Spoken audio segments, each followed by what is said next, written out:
Coming up next on the Passion Struck podcast. The foundation of where my work started, it was really out of self-necessity. I was in a place where, as I looked around, like midway through my career, as I was leading teams, as I was looking at my peers, even trying to find someone above me that looked like me or had a very similar path or just goals, it was challenging. And even though there was one moment in my life where I literally had everything I thought I ever wanted, I didn't have happiness and joy. Welcome visionaries, creators, innovators, entrepreneurs, leaders, and growth seekers of all types to the Passion Struck podcast.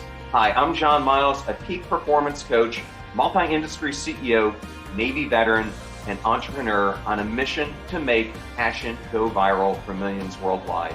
And each week I do so by sharing with you an inspirational message and interviewing high achievers from all walks of life to unlock their secrets and lessons to becoming passion struck. The purpose of our show is to serve you, the listener, by giving you tips, tasks, and activities you can use to achieve peak performance and pursue the passion-driven life you have always wanted to have.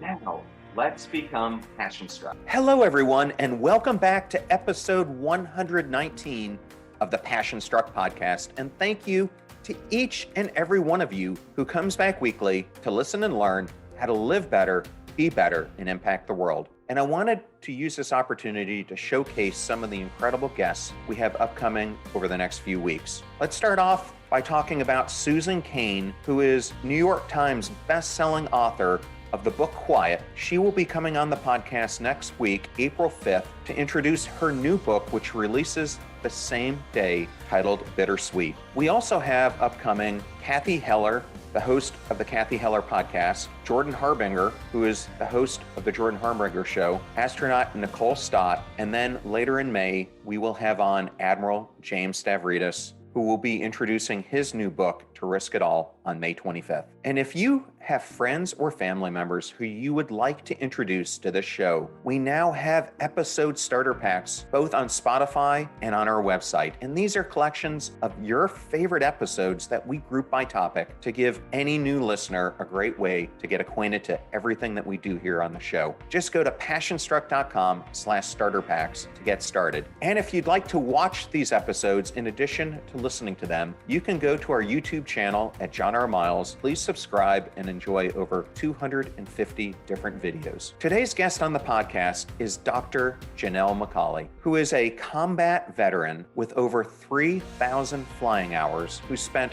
20 years in the United States Air Force, where she became the first leader to introduce mindfulness as a proactive performance strategy. She specializes in high performance under stress with a holistic approach. She's the co-founder of Warrior's Edge, a high performance mindset training program she developed with Pete Carroll, the coach of the Seattle Seahawks, and high performance sports psychologist, Dr. Michael Gervais. Dr. MacAulay is a graduate of the U.S. Air Force Academy, holds a master's in kinesiology from Penn State University, and a PhD in the field of strategic health and human performance. And in today's discussion, we go into why she made the decision to attend the U.S. Air Force Academy and follow in her family's legacy. Some of the biggest lessons that she learned from training to be a pilot and her most harrowing flight experience. We discuss what made her start mindfulness and why she started introducing it to her military commands. What's the difference between somebody who believes you can change and somebody who can't? Why she believes that people who are world-class in anything that they do are paragons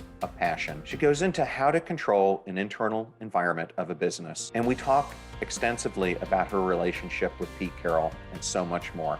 Thank you for choosing Passion Struck and choosing me to be your host and guide on your journey to creating an intentional life.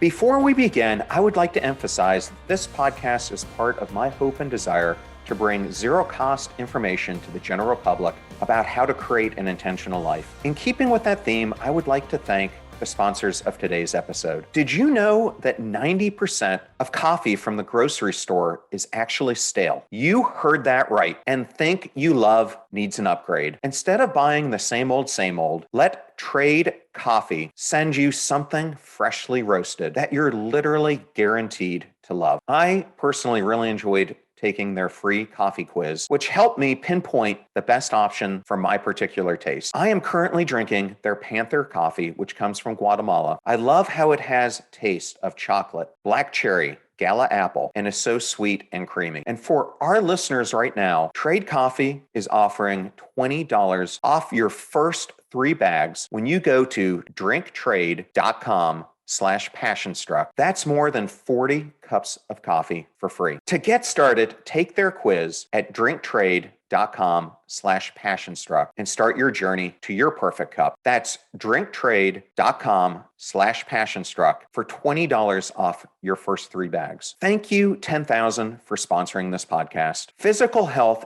is essential for me and forms the very foundation for achieving elite performance and high cognitive ability. If you're like me, it's hard to find training products that are built strong enough to stand up to my HIIT classes, gym days, spin classes, CrossFit, and everything else that I do. That's why I absolutely love 10,000 Apparel and their dedication to continuous improvement. Their name reflects Malcolm Gladwell's prescription for perfection, and 10,000 is so true to that philosophy. I especially love their versatile, lightweight, breathable shirts and interval shorts, which feature an optional liner. They actually have a team of over 200 athletes testing their gear to ensure that they're creating the perfect fit, fabric, trims, and design. 10,000 is offering Passion Struck listeners 15% off your purchase. Go to 10,000.cc and enter code PassionStruck to receive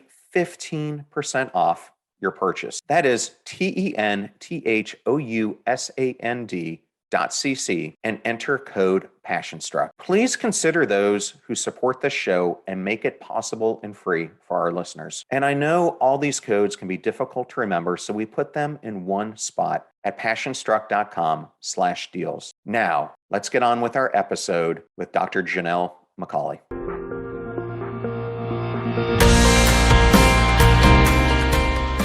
So excited to welcome Dr. Jannell MacAulay to the Passion Struck podcast. Jannell, welcome. Thank you so much for having me. I'm really excited to be here with you, John. Well, I always love interviewing guests, but especially when they're fellow veterans. So excited to have you on here today and hear your amazing story. So I think for the listener, a great place we could start is similar to my background. We both went to service academies. I know why I went, but I'm always interested in finding out, why does someone leave the comfort of going to civilian university to go to a service academy? So what was that big draw for you? Yes, it definitely takes an interesting person to go the academy life. So I like to talk about when I was growing up. I grew up in a family of Marines, 2 grandfathers that served in the Marine Corps. My uncle also was a helicopter pilot and used to take me to the air shows. And then my dad was a police officer. My mom was a nurse. And my dad used to do this thing where he would tell any stranger we would meet. And I distinctly remember this as like a 7-year-old. He would say, my daughter's going to grow up and be a combat pilot or a submarine warfare commander. And these strangers would just like beam and be, oh my gosh, you're going to go do that kind of thing. And I had no idea that back in the 1980s, when he was saying this, those jobs weren't even open to women, right? His goal was just to inspire me to really dream big and be anything I wanted to be. And so I think the repetitive nature of that conversation he would have kind of instilled something in me about wanting to do something bigger than myself. Plus, coming from a family of public servants, I think I had a calling to serve in some way. And then my uncle, he flew President Reagan in Marine One. And I remember going out to Washington, D.C. and getting to see the helicopter. And every time he would even come into Southern California, that's where I lived at the time, we would get to go see the helicopter come in and fly around. And it was just a really neat experience and really inspired me to do something in the military, right? Like it was almost like this weird calling. Although I was not the stereotypical high school young woman that was going to be on that path. I mean, I twirled batons. I was actually a championship baton twirler when I was younger, and a cheerleader and a dancer.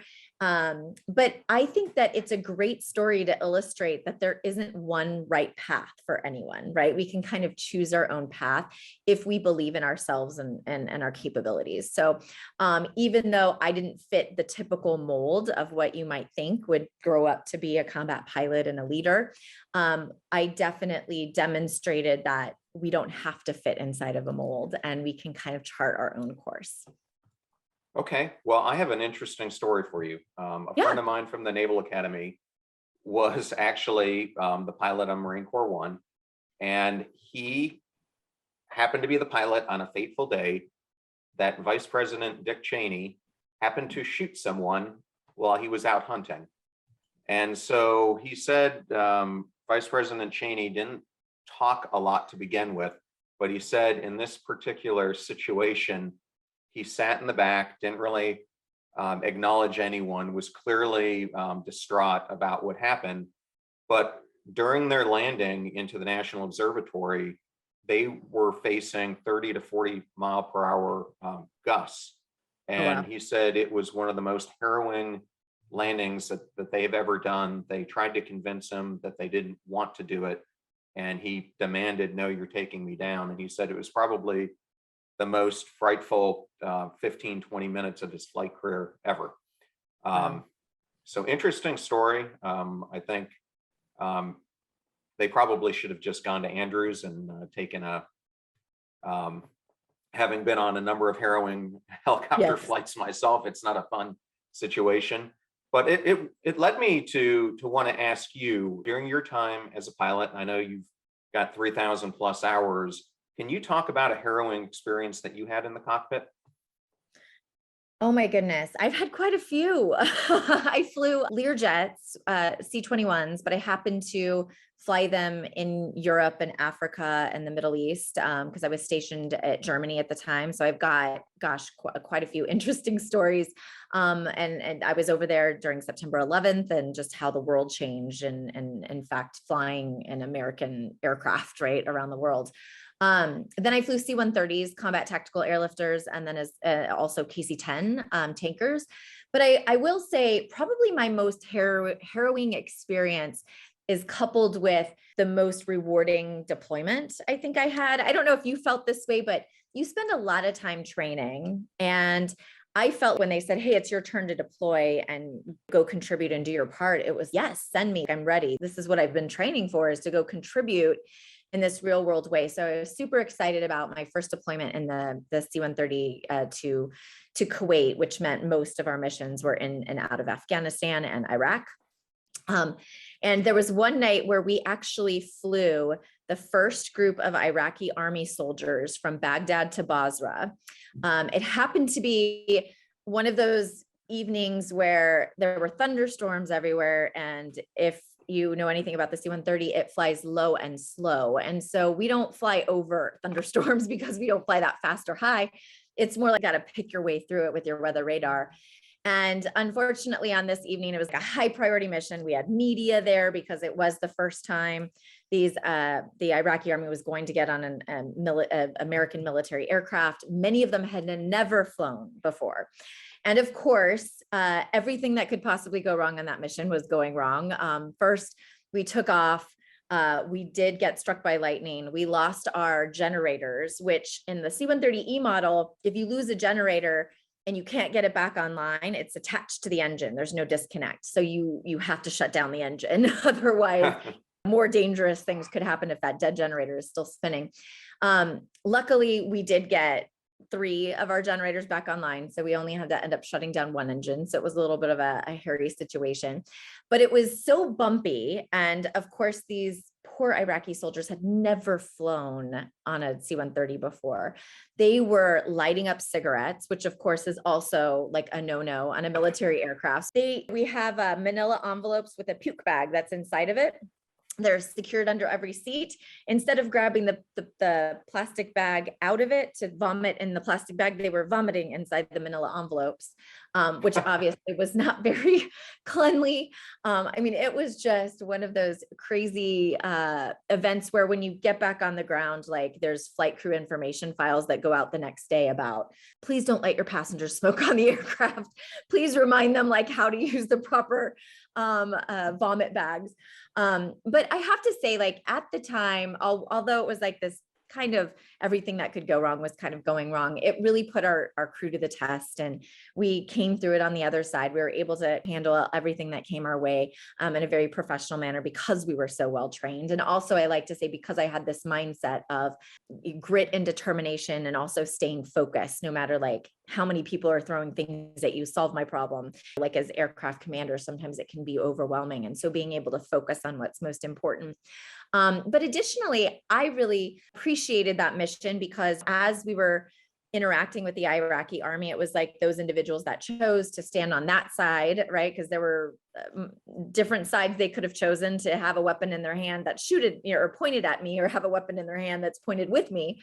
And so it was kind of like a very rewarding mission to kind of fly and see through that first airlift of Army troops that were supporting our side, or we were supporting actually their side in that conflict. So it was overall, probably, like I said, I have so many, like you probably do, crazy, interesting stories, but that was one that I will never forget.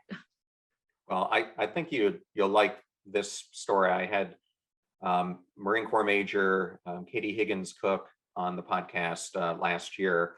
And I'm not sure if you know who she is, but she was the first Blue Angels pilot, and she flew the Fat Albert. So nice to see the C-130 have a first with the Blue Angels. Absolutely. The C-130 is such a great plane, as I got to fly sexy, fancy, speedy jets. And I will always have a soft spot for the C-130E model. It was just a workhorse. And, you know, you can land that thing in the dirt. You could take off on short strips. You could duct tape it. We'll make it home. It was a very forgiving aircraft. Yeah. Yeah. I remember my time on them. I just could never believe the size of the cockpit. Which is probably the biggest of any plane I've ever been in. Absolutely. Well, so I wanted to ask you about how you incorporated mindfulness into the military, because having been in the military myself, unless you were with a specialized team like the Green Berets or a forward observer or a SEAL, you typically wouldn't find people concerned about mindfulness. In fact, it might be the last thing that a person in the military with such type A personalities would want to focus on. So how did you introduce that? What was the backdrop to it? Yeah, that's a really interesting story. The foundation of where my work started, it was really out of self-necessity. I was in a place where, as I looked around, like midway in my career, as I was leading teams, as I was looking at my peers, even trying to find someone above me that looked like me or had a very similar path or just goals, it was challenging. And even though there was one moment in my life where I literally had everything I thought I ever wanted, I didn't have happiness and joy. And I really looked around one day and was just like, why can't I see the laughter? I kind of forgot how to laugh. I can't see the love that's literally right in front of my face. And I like to say I'm a recovering perfectionist because I was constantly battling with this idea of having to be perfect at everything. And I think the military is an environment where, you know, we definitely thrive on those high performing spaces. We thrive on accomplishment. We are like, go, go, go. We're in the hustle. And we forget that there's value in slowing down, that there's actually ways to find joy along our journey. And it was kind of like this aha moment for me where I realized if I wanted to continue to succeed, I had to find a new path where I didn't have to sacrifice my health and relationships in pursuit of accelerating my professional success. And so right around this same time I was having this epiphany in my own journey, the Air Force sent me back to school to get my PhD. So that was kind of like, you get to solve a big problem, study it, research it. And so really my dissertation focused on how do you build the most effective human weapon system to execute the military's high stress mission. And in that process, how do you find like thriving and joy and happiness? And that's really where I found and discovered we can train three things as human beings to prepare ourselves for those stressful environments and to prepare ourselves to be high performing. And that means we can train our body, which we all know, we have physical conditioning programs. We can train our craft, which we also know very well, especially in the military. We spend extensive amounts of time honing our specific job skill set. And then we can train our minds. And that was something that I realized up to that point. I'd been in the military for about 13 years, and no one had ever told me how to train my mind in preparation for these types of experiences. And a lot of it is built out of, just the experience, the growth, right? We train all of those things, but it was an incomplete strategy without a deliberate and intentional focus on training and preparing your mind. And I know a lot of what you talk about in your podcast is being intentional about the way we prepare ourselves and the way that we live our lives. And I had never been intentional in that space. And when I looked at the science, the evidence, and the research, I realized that not only was I missing that in my life, but the entire military wasn't focusing in that space. Now, maybe you would have like a leader somewhere that understood that and would train or use that with their organization, or some specialty teams, like we talked about with the SEALs. But the general population of the military, it was not a topic we discussed. And what I found in the research is that mindfulness is the most effective tool. I equate mindfulness to doing mental push-ups.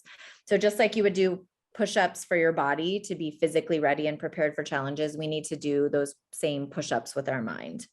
And that's really how I've been effective in sharing it and teaching it across the military. Is it's not just about this idea of like self-compassion and meditation, which are all great things, but it's not that message that really resonates with the warfighter. The warfighter wants to be badass. We want to be high performing. And if we equate it to train your body, train your craft, train your mind, I think that message really resonates so that we can prepare ourselves in a holistic way for the adversity we will face. Yeah, it sounds like you and I had something very similar happen to each one of us, although under very different circumstances. I had been out of the military for a bit of time, and I had been working for Fortune 100 companies. I was in what I would have considered at that point in time to be my dream job at that point in my life, which was the CIO at Dell. But I was working 100 to 120 hour weeks. I was traveling 2 weeks of the month, mostly to different continents. When I was home, I was up at 4:30, 5 o'clock in the morning to kind of catch Asia and hit Europe. Then I would have this short period of time with the family, and then I was back to work because I had 15,000 employees that were in India. So I reached this point where I got so consumed with the hustle culture and the grind that I started to become numb and just everything starts breaking down. Your physical health gets worse, your mental health gets worse, your relationships break down because your mind is never present. It's always focused on a million things. And I think today, so many people in the world are facing these same issues. So if you're someone who was in that position that I was in right now, and they might be feeling apathetic, lonely, helpless, what do you tell people as a starting point on how to break free from it? Yeah, it's very challenging, especially when our culture and our society actually rewards, right, that type of work and behavior.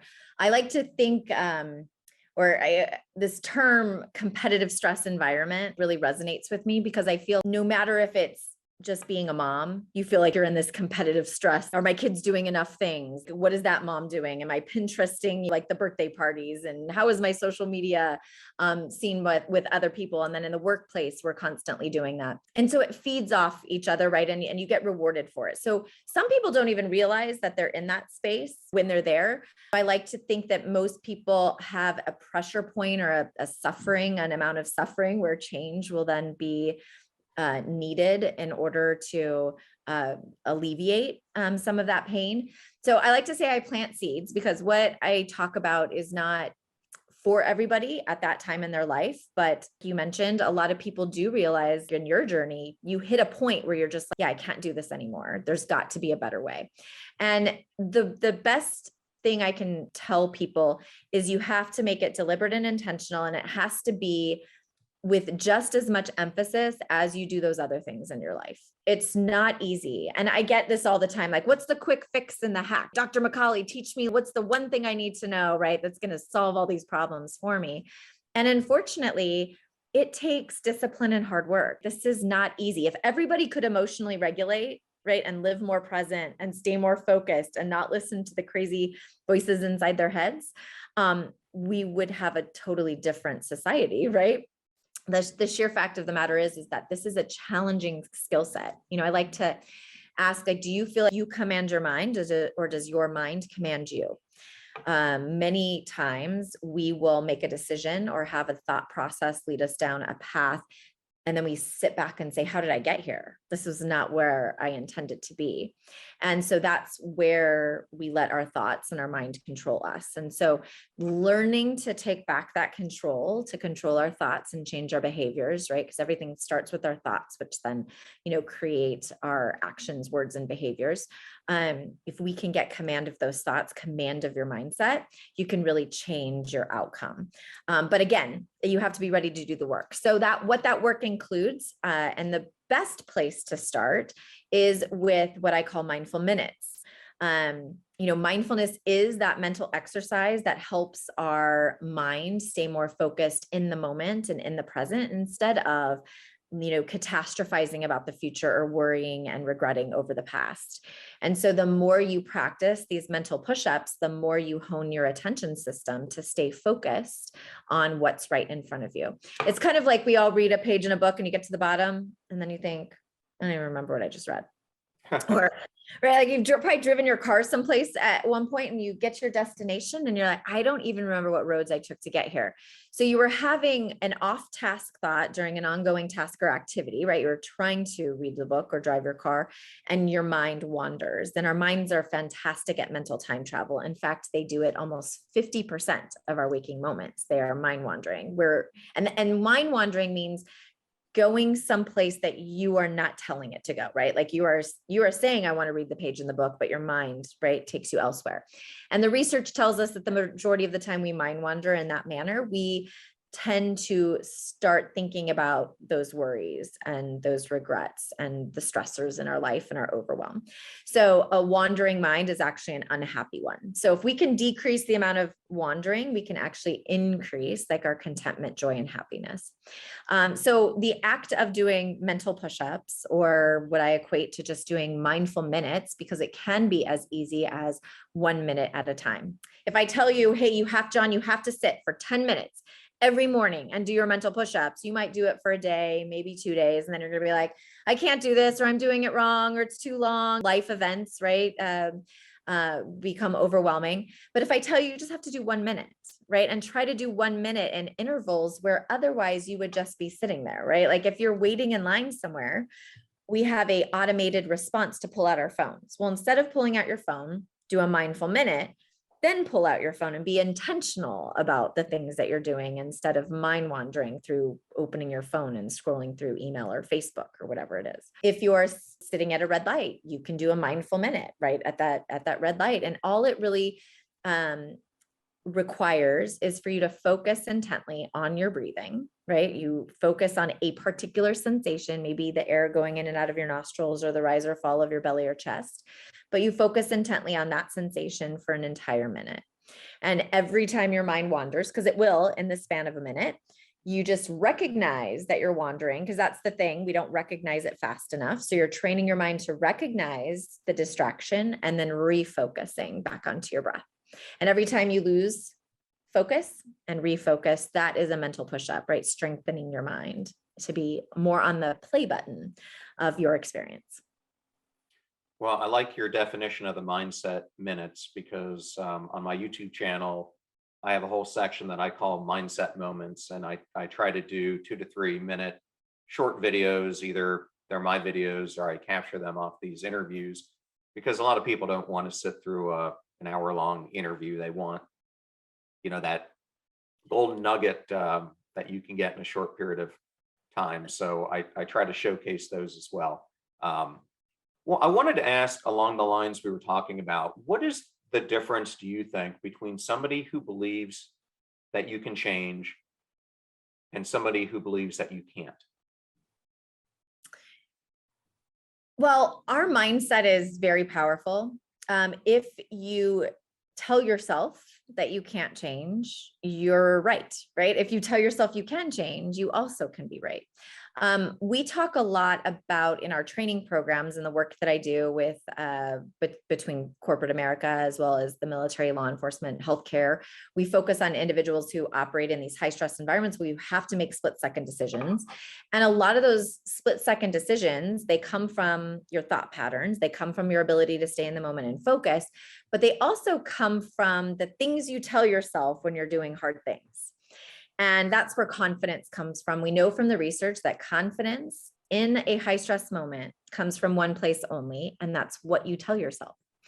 And so if you tell yourself that this life is really stressful, I cannot make any changes, then that's really the mindset that you're going to have. And it will be very difficult, to then combat that when that's the prevailing thought pattern.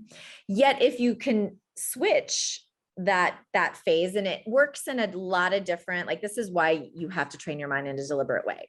Because if you're in a moment that's very stressful for you, there are a lot of things that are going to go on. Your sympathetic nervous system is going to activate, Your heart rate's going to start racing. You're going to get sweaty palms, and then thoughts are going to start popping into your head. And here's one example.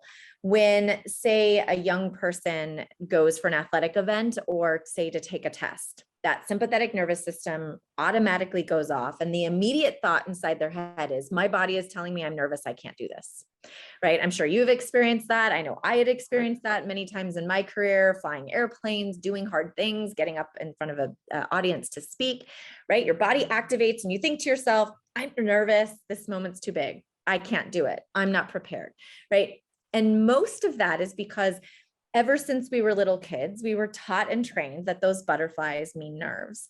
When in fact, the science behind our activation is that it just tells us that we're about to do something important. We're about to do something that we as a human being have assigned meaning to. And because of that, our body activates in preparation for it. But the second we start then having the negative thought patterns, we actually get overactivated. And then we aren't in the best position to be able to change or able to perform at our best. And so what we like to train people on is, when you feel those sensations, to rewire the words and phrases you say to yourself. And one way you do that is through confidence building and using a confidence mantra is what I would call it. So what do you say to yourself when you're about to do difficult and challenging things? Now, most people will say, well, I rely on my experience in those moments to tell myself, okay, well, I can do this because I've done it before. But what if you haven't done that exact thing before? Where do you get the confidence in those moments? And that's where a confidence mantra that sounds something like, well, I can adjust because I've adjusted when hard things have happened to me that I didn't plan for, and I've made it through. So therefore, what's the difference in this scenario? I know I can adjust. Or my family's mantra, we use, I can do difficult things. And so my kids, if they're facing a challenge, whether it's mountain biking or there are other athletic activities or taking a test, we've conditioned ourselves for when we feel activated, we tell ourselves, this is just my body saying I'm excited about this because it's important to me. And I know I can do difficult things. So I'm going to bring my best self to this moment. And all of these, so that's why all of these things kind of work together, these mindset skills, and we have to deliberately train our mind in a very proactive way in order for them to be most effective in those high stress moments. Okay, well, I think that was a great answer to that. And I'm going to take us down a little bit of a different track. Yeah. I wanted to ask you, because you were a leader in the military, now you're a leader in the civilian world. You work with a lot of high achievers across all of that. So why do you think people who are world-class in whatever they do are paragons of passion? That's a very interesting question. I think we found from a lot of the research, when someone clearly understands who they are instead of what they do, they're more able to show up as their full self, as their highest performing self, especially when pressure is applied to the situation. And I think that kind of goes to speak to this anchor inside our passions, right? If you don't know what makes you you, what sets your soul on fire, right? What gives you the ability to persevere, right? Because grit is where passion and perseverance, right? In pursuit of long-term goals. And what we found is that most people think that perseverance is the hardest thing. Like, oh yeah, people know what they're passionate about, but actually it's real passion that then creates the perseverance, those challenging and long-term situations. That is the harder thing, right? People really figuring out who they are, what makes them tick, what gets them up in the morning is really a challenging and difficult thing. But when you find it, that's where like this magic happens, as I'm sure your whole podcast is resonating in this idea that when you figure that out, magic can happen, right? Like there's a spark inside of you. And so we found that the way that we kind of train that and use that self-discovery development in our mental skills training is around this idea of what is your personal philosophy? What is a way that articulates and clearly articulates who you are and what you're about, not just what you do. And as you know, I struggled with this for a portion of my career, and many military folks, many uniformed occupations struggle with it, because you wear a uniform, you're on display like, this is who I am, right? I'm a pilot, which is not true, right? Like I happen to be someone who flies airplanes, right? That's what I do, but that is not necessarily who I am. And we mix up those definitions, I think, within ourselves. And that's why I think we have a lot of veterans who struggle with separating or retiring and taking off the uniform. Our law enforcement, brothers and sisters also suffer from this, is that they feel lost because they don't really understand who they are anymore, because it was so tied to that profession and that uniform. So that's part of our work too, is helping people really figure out who they are, what that passion is, what that personal philosophy is. And that really translates and transcends across no matter what hat they're wearing. Like when I'm a mom, my passion and personal philosophy are the same as when I'm a leader or when I'm a pilot, because it's who I am, not just what I do. We'll be right back to our episode with Dr. Jannell MacAulay. Our next partner, CODA, has a product I use daily with my dispersed teams. It takes a lot to run a media company and put on a podcast like this. And it's great that I'm able to work from anywhere. But do you know what's not great? Having teams spread out across the world who I need to keep all on the same page. And that is why I am such a huge fan of CODA. If your work is like mine and spread out across documents, spreadsheets, and a bunch of workflow tools, then CODA is going to be perfect for you. It helps how I'm able to view information and make changes just once that show up everywhere. With CODA, you can solve for just about anything. And right now, you can get started with having your own team all work together. Head over to coda.io/passionstruck. That's CODA.io to get started for free. Coda.io/passionstruck. Today's podcast is also sponsored by Coinbase. And if you're like me, investing in cryptocurrency felt at first like a secret or an exclusive club. I know I felt a bit overwhelmed, and using Coinbase makes learning to buy and sell so simple. They support the most popular digital currencies on the market, and millions of people in over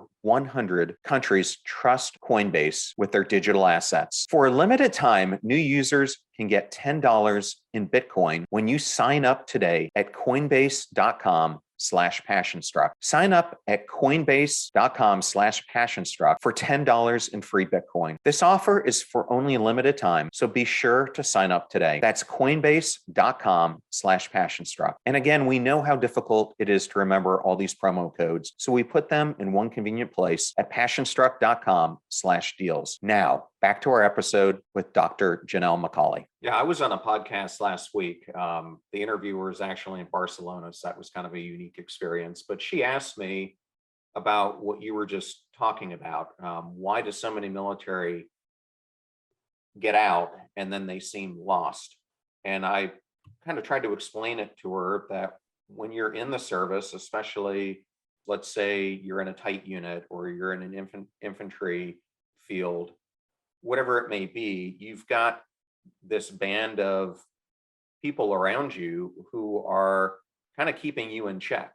They're making you perform to your highest level, and you don't want to let them down because you're going to have to go to combat with them or something else. And I said a lot of times when you leave, you lose that band that's around you, that support structure that's pushing you to be your best self, and you kind of just feel this void. So I said to her, luckily for me, I was mentally strong when I left, and I had a smoother landing because I went to work for Booz Allen, and a lot of the people I was working with were in the military. But it can be difficult because one second, you've got all this support structure around you. You've got people who are giving you goals, encouraging you to do better, working out with you, etc. And then all of a sudden, here's someone on their own left in the void. But I don't think it's just the military. I think a lot of people are feeling that way today. Oh, absolutely. Absolutely. The military, I think also it's even harder because of what you were saying. Not only do you feel lost just with your own individual sense of self, but then you did lose the tribe that kind of also came with it. And the tribe, like, it feeds into this idea, right? Because the tribe is, I have like my band of brothers that are pilots, or I have my team. And it does kind of feed into that concept of like what we are doing together is what's most important, because you aren't really getting that sense of self and individual, right? Who am I and what makes me me when you're on those teams and in those tribes, right?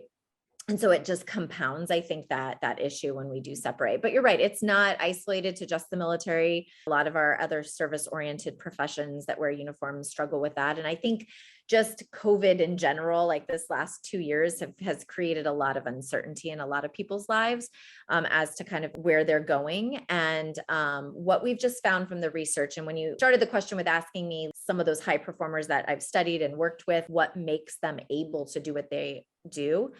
And one of those core concepts is being super secure in who they are, right? Not just defined by I'm a football player or I'm an Olympic athlete. Who am I as a person so that I can go out in difficult situations and challenging circumstances and know how to be my true self, right? The worst thing you want to do in those high pressure moments is have to think about who am I and how do I act and how do I build the right thoughts in these moments? Like, you should have done all that work ahead of time in preparation for that intense situation.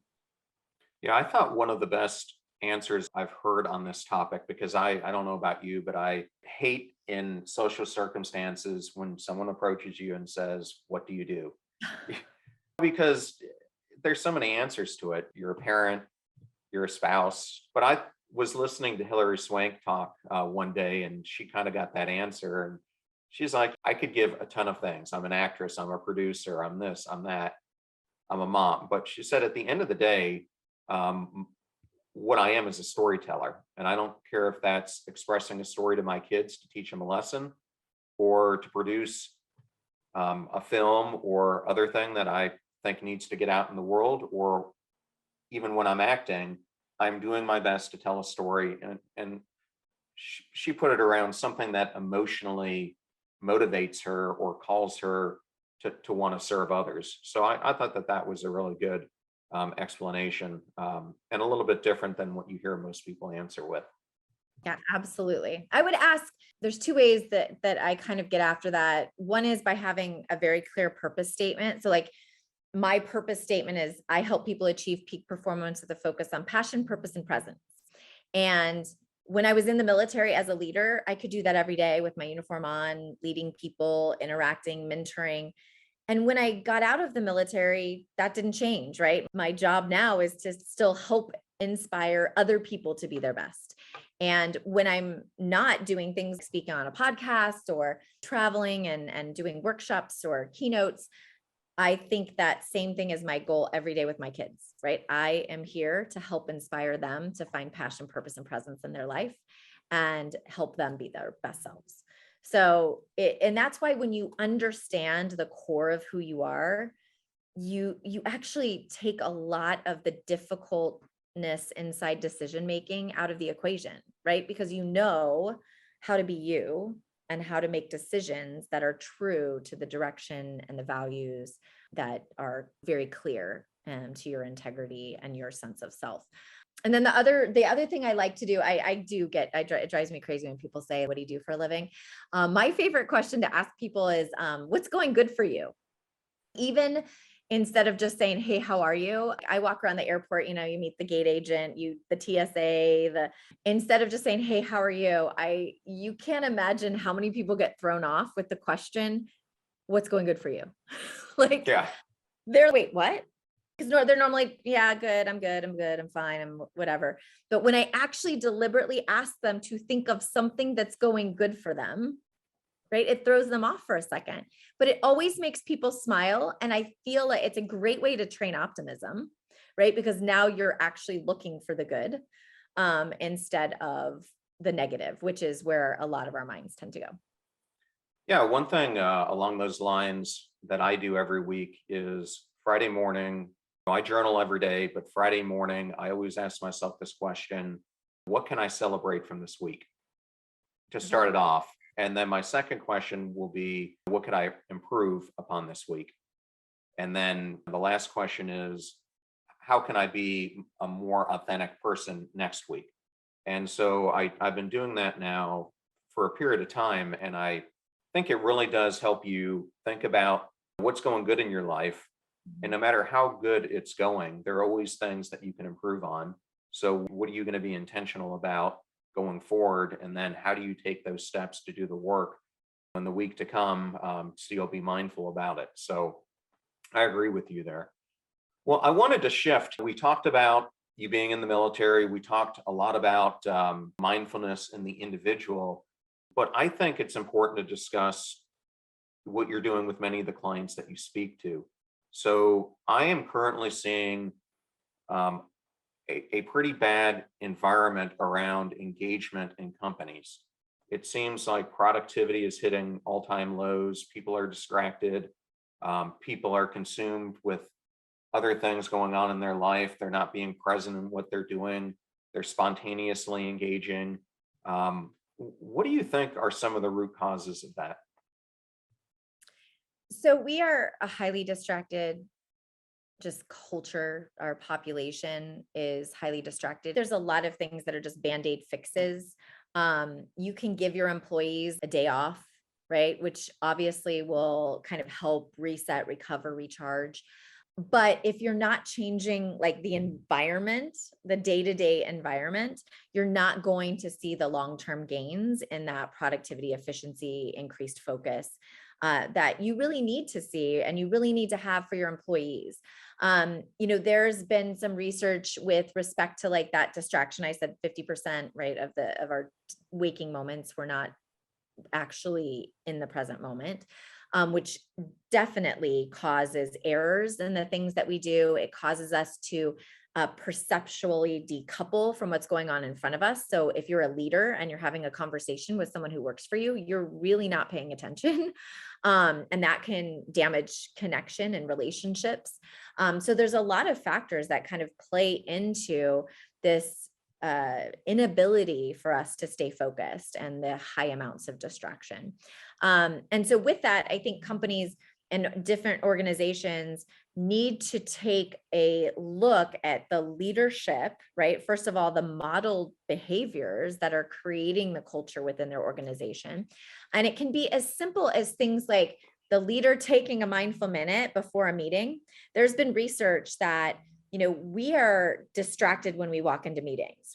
Maybe you just dropped off your kids at school. You had a crazy, chaotic morning, where you hit every red light, and that's the storytelling inside your head. Your kids were bickering in the back seat. You were late, right? And you bring all of that into your meeting. And so we found that doing like a mindful minute, as well as removing your cell phone from your body, right? Even just having it on your person distracts you by 20%, but it brings more of your attention to the focus of the task at hand, which would be that meeting. And so there's just those little things you can do, and you can set the tone as a leader by like not having the cell phones in. You don't even have to call it a mindful minute. I've had some organizations, we call it a cognitive preparation, right? We're going to cognitively prep before this meeting by just taking a minute to sit back, take some deep breaths. And then now everybody's attention is more focused, right, on whatever task is about to come from that meeting and at that table. So there's just those little things. I mean, I get a lot of people tend to go into these deep cycles of mind wandering where mind is mentally hijacked and time traveling, and you aren't paying attention to your kids. And so all day at work, you feel like how you think about how horrible you are at home. And then when you're at home, you're thinking about all the things you're missing out on at work or not doing right at work. And that is such a inefficient way to use our brain and our minds. And so wouldn't it be great if you could live where your feet are planted, and when you're at work, be at work, and when you're at home, be at home? And so mindful minutes can be great transition points to help you, and then as a leader, set the tone and the example, whether that's the leader at home with your family or the leader at work, or even just the teammate that can influence people inside their 3-foot circle. We can use those types of mindful minutes to just reset our mindset, our attention, and go from home to work or go from work to home. Like I have definitely found myself sending my kids inside and sitting in my car for a minute before I walk in. Because if I don't do that, I don't create that deliberate, right, training of my mind to separate those two environments, I'm going to take all that baggage in with me, right? It's going to be sitting and kind of festering in my mind. And I do the same thing at the end of the day, kind of what you're just describing at the end of the week, asking myself 2 questions. What did I do well, and where can I improve? Because that's another thing, like when we can't leave work if we're still thinking about the things we failed at that day, or not celebrating our successes enough. And so that I call it like your end of day focus, where you take a couple deep breaths, you recite your personal philosophy of what's most important to you, and then you ask those 2 quick questions. Do a digital dump is what I call, check your phone one last time before you walk in with your family, so then you don't feel like there's something nagging on your digital device, and then kind of do that mindful minute and walk inside. It can be very powerful because we are creatures of habit as human beings, and we like boundaries. And so I really think COVID has blurred a lot of our lines and boundaries with work and home. And so now these mindful minutes can be a very deliberate and intentional way to separate those spaces. Yeah, I believe that the other aspect, in addition to what you're talking about, that companies are missing, you could refer to it as a passion-struck culture. Or I've got an upcoming interview with Claude Silver, who's the chief heart officer for her company. And I had never heard that chief heart officer. But when I started talking to her about it, we were actually talking about the same thing.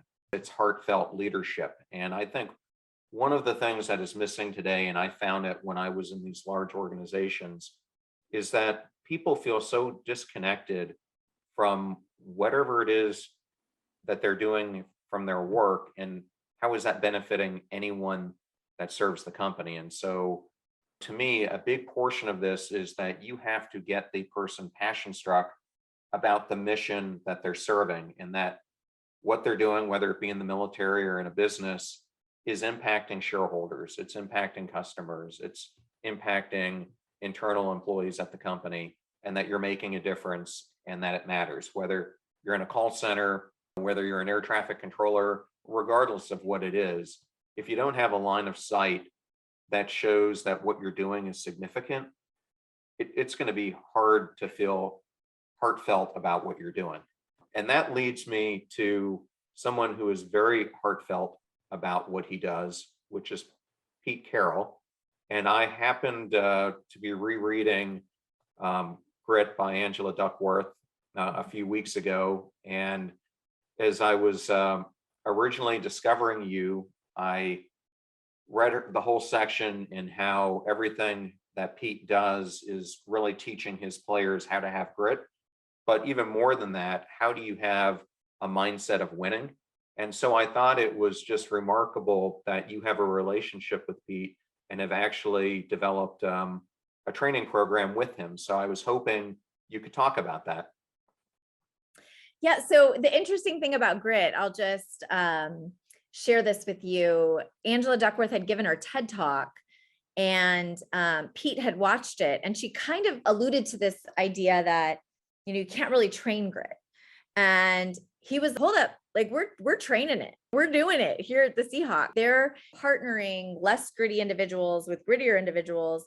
And we're showing that the less gritty does not drag the other one down, right? It's the gritty person will bring the elevate the less gritty individual through that repetitive exposure to that kind of perseverance and passion around something. And so anyway, that's kind of like how he ended up connecting with Angela and kind of some of the storytelling in the book. Pete is a great example of someone who really understands that when you're your best and you're your best and you're your best, and you lock arms together, you can really make an unstoppable team that can be very effective in achieving those goals and working, providing that hard work that's required. Well, I just thought was so inspirational to hear the way, like you're saying, that he partners people up. And I happened to interview a player who was his first round draft pick in the first year that he was there. And that player coming out of college and telling me, as he was being coached by Pete, he started to understand why USC had been such a successful program because he learned so much self-confidence and intentionality in everything that he was doing to be a better player every single day, to be better for his teammates, to be better for himself, to reach beyond himself into the community, to learn, what was happening in Seattle, how he could be a part of it, and really be in service of others instead of just being a football player in service of self. So I really think a lot about what Pete is doing and how he's inspiring his players. Well, yeah. He also, I'll just caveat that with love is a big word for Pete. And love and heart, like having heart in what you do, genuinely showing care and concern for everybody on the team and making it like a concept that if you want to be on the team, you got to learn how to like love each other, which is a very strong emotion and one that is usually not equated in a lot of sports. And so I think that's also been really innovative in the way that he has kind of transformed some of the mindsets in elite athletics. Yeah, I think love is kind of like Christmas in a way. And where I'm going to go with this, because it's probably not an analogy you typically you would typically think about, is I remember there were a number of years where I was just so busy at work that I didn't have time to get the kids the Christmas presents or participate as much as I would want in it. And I remember those Christmases for me were the most disappointing because I think the more you put into it and being thoughtful about what you're doing for the other person, and then seeing the joy by, your thought process and getting them that gift, to me, that's more rewarding than any gift you get. And I think love is kind of the same way because you get out of it what you put into it. And if you're not giving love, you can't expect to get it back, or not in the same way that you want. So I've been reading this book, Transcend, which is kind of the Abraham Maslow 2.0, and they have a whole section on this topic of be love. And it's really all around that if you want to be loved, you want to feel connected, you want to have these relationships, whether it's with a partner or others, then you have got to give it out the same way that you want it to come back in the universe, or it's not going to happen. So I think that's great. I didn't know that aspect of them. Yeah, for Well, sure. For sure. I love that you shared that analogy too. I think that makes perfect sense. And I think that's the other innovative way that I've been trying to transform the military culture is away from this like GI Joe, everybody gets the same training, everybody's the same person, right? Like type mentality that worked for a time and a very necessary time, but with our all volunteer force, and now all the things we know about performance and how people show up to be their best selves, especially when lives are on the line and having to make split-second decisions. This idea that like you can be your best self, and I as a leader can help get that out of you through a focus on figuring out more about who you are, showing care and concern and love, talking about these topics that were normally taboo at one point, and how we led teams, especially in the military. I think that's really what's going to transform the individual's ability to feel like Maslow would say, right? They have belonging and they have this pride in what they do so that they can be self-actualized and high performing, especially in the most intense circumstances. yeah, it's really emotional optimism in many ways. Absolutely. Well, Jannell, I wanted to give you a chance to tell the audience if they're interested in learning more about you, and of course I'll put this in the show notes. How can they do so? Yes, thank you. So I have a website, jannellmacaullay.com, where you can learn more about my journey and the work that I do. I do provide keynotes and workshops and trainings for different organizations. My latest training is called Command Your Mindset, where we really talk through how you can accelerate your professional success without having to sacrifice your health and relationships along the path.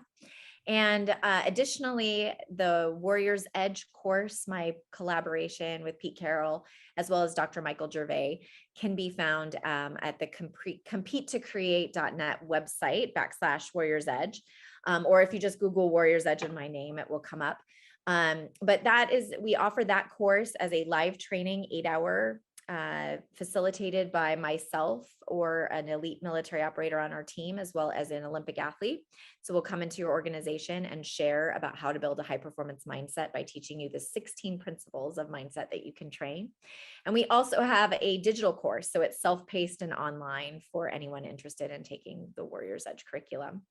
But yeah, it's just been such a joy to talk to you today, to have this conversation. And I'm on all the social media different platforms. Although I will say I have a very healthy relationship with social media because I know how it can control our mind and dominate our thought patterns. So, but I do try to share and post, whether it's transformational content about how to kind of find your best self, or some of the latest research and everything human performance. Okay. Well, I always end the episode by just asking a couple just very quick questions, whatever comes to your mind. So I've had a number of astronauts in this program. And so a question I came up with is, if you were an astronaut selected for Artemis and you got this opportunity to go to Mars, and they said you could implement a law, a guiding principle for the rest of humanity on Mars, what would it be? I would want to create a culture where doing mental push-ups is just part of our day-to-day. Nobody thinks strangely or looks at you funny if you say, hey, I'm going to do my mental push-ups before I continue. That would be the culture I would want to create. It's an everyday thing that we just do. That minute of a mental push-up becomes standard. If we were to start a culture where even the youngest among us were doing that on a day-to-day basis, we could really transform how we communicate, how we emotionally regulate, and how we make decisions as a group. And probably also help thwart suicides between 14 and 19-year-olds being the fourth leading cause of death worldwide. Absolutely. So the second question would be, you get to fill in as the guest on the Late Late Show, and you're doing car karaoke. Who would you want to have in the car with you to do it? Oh my goodness. There's so many like names that are coming to my mind right now. I would actually love to be in the car with Adele. I think she would be so fascinating to not only talk to, but to just be in the presence of such an amazing talent, because singing is not my talent. So we'll need somebody to like cover up my portion of the singing. Yeah, one of the things I love about Adele is I don't think she thinks she's that special. And I think that really speaks to how great she really is. Yeah. Okay, so the two more fun ones. Okay. If you could meet anyone that you've never met before, and they could be a person who's deceased from hundreds of years ago or someone who's alive today, who would you like to meet? I would actually, that's an easy one for me. I would love to meet Gandhi, to be honest. His like even my Peloton name is Be the Change. I just love like that belief, that philosophy that the change starts from within.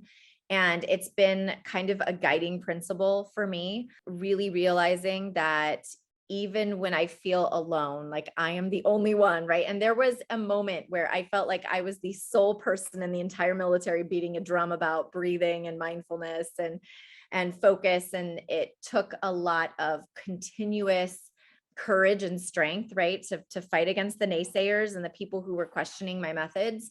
And I just kept thinking like, what is the right thing to do? And how can I be the change? And so I would love to talk to Gandhi about just how he came to be who he is and how he kind of created those movements. So. Yeah, wouldn't it be great to have a fireside chat with Gandhi and Mandela? Oh That my would goodness. probably be a lot to unpack right there. That Okay, would and be then we have a recommended book list that's on the Passion Struck site, and it's books that I really enjoy reading, and then I like to get them from the guests too, and I'll add them to it. What's a book that you would recommend for the listeners? Oh my gosh, my number one top favorite book is Man's Search for Meaning by Viktor Frankl. I don't know if that's already on your list because I'm wondering if I'm the first person that mentioned it. You actually are.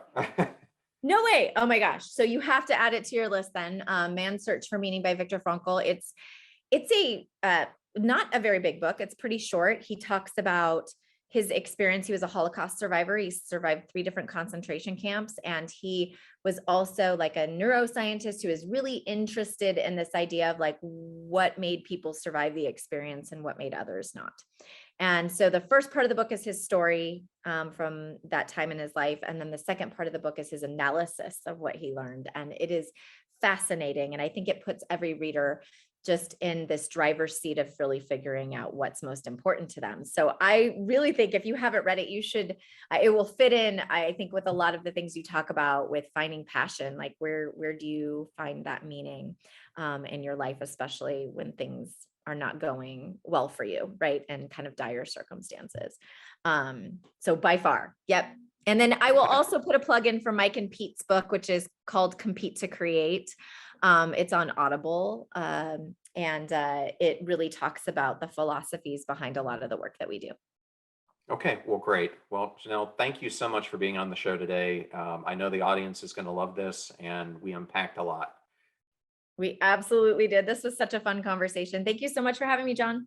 What a great interview that was with Dr. Jannell MacAulay. And I wanted to highlight a couple of the episodes that we brought up today. The first was episode 20 with Katie Higgins Cook, who was the first female Blue Angels pilot. And then we discussed episode 101 with Claude Silver, who is the Chief Heart Officer at VaynerX. And if there's a guest who you would like to see me interview, like today's, you can always reach out on Instagram at John R. Miles or on LinkedIn at John Miles. And if there is a topic which you would like to hear me discuss for my Momentum Friday episodes, you can reach out at momentumfriday@passionstruck.com and drop us an email with your suggestions or questions. And I'm so enthusiastic about where this podcast is going, surpassing over 500,000 downloads in just 13 months, and now being ranked in the top 0.1% of all podcasts with over 4,000 5-star ratings. Thank you for making all of this possible and helping us create intentionality throughout the world. Now go out there and live life passion struck. Thank you so much for joining us. The purpose of our show is to make passion go viral. And we do that by sharing with you the knowledge and skills that you need to unlock your hidden potential. If you want to hear more, please subscribe to the Passion Struck podcast on Spotify, iTunes, Stitcher, or wherever you listen to your podcasts at. And if you absolutely love this episode, we'd appreciate a 5-star rating on iTunes and you sharing it with 3 of your most growth-minded friends so they can post it as well to their social accounts and help us grow our Passion Struck community. If you'd like to learn more about the show and our mission, you can go to passionstruck.com where you can sign up for our newsletter, look at our tools, and also download the show notes for today's episode. Additionally, you can listen to us every Tuesday and Friday for even more inspiring content. And remember, make a choice, work hard, and step into your sharp edges. Thank you again for joining us.